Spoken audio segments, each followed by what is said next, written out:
Greetings. I am Shakira Bryant, and today I will be speaking to you about self directed violence, more formally known as suicide. Suicide is death caused by self directed, injurious behavior with an intent to die as a result of the behavior. Oftentimes, violence is not taken serious and is laughed at, and people struggling with suicidal thoughts are seen as attention seekers. But I am here to give those people a voice, and today I will be telling you my story.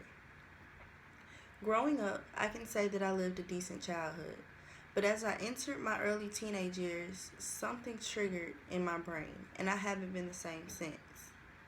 I was raised by a single mother and my grandmother, and my dad has been in and out of my life for as long as I can remember. My whole childhood, my mom and I never really had a stable place to stay.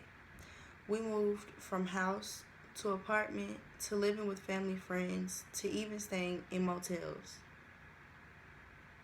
I was always embarrassed when someone had to drop me off at home or when friends would ask to come over because I had to make up an excuse as to why they couldn't come.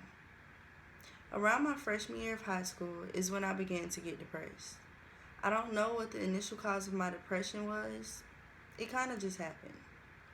I never talked to anyone about my depression, and I always tried to cover up my emotions.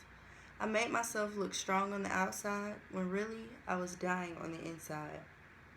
One day, my mom found my book of suicide notes that had drawings of guns and pages upon pages of how I was going on and on about wanting to kill myself. My mom was devastated and kept saying, "Why would I feel this way?" She told me that I made her feel as if she wasn't a good enough mother. I remember her telling me that she had so many miscarriages and I was the only one to survive. And for her to hear that I wanted to end my life made her devastated. It made her feel like a complete failure.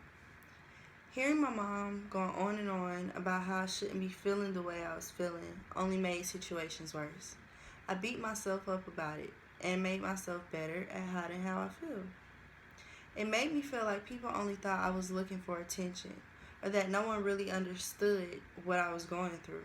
But quite honestly, I didn't understand myself.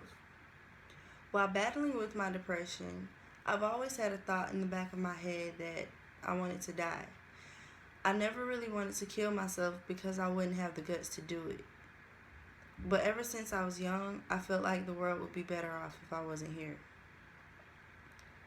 I didn't know my purpose in life, and I felt like I was a mistake. I began to lose focus and get distracted in school, and I'd cry at my desk, and I would even have to leave out of my class just so my classmates wouldn't see me cry. I constantly had to fight with my inner demons and hold myself together. It is important that we talk to our youth about suicide. Oftentimes, suicide is not talked about, especially in black households. According to the Journal of Black Psychology Online, African American adolescents and young adults have the highest number and highest rate of suicide of any age group of African Americans.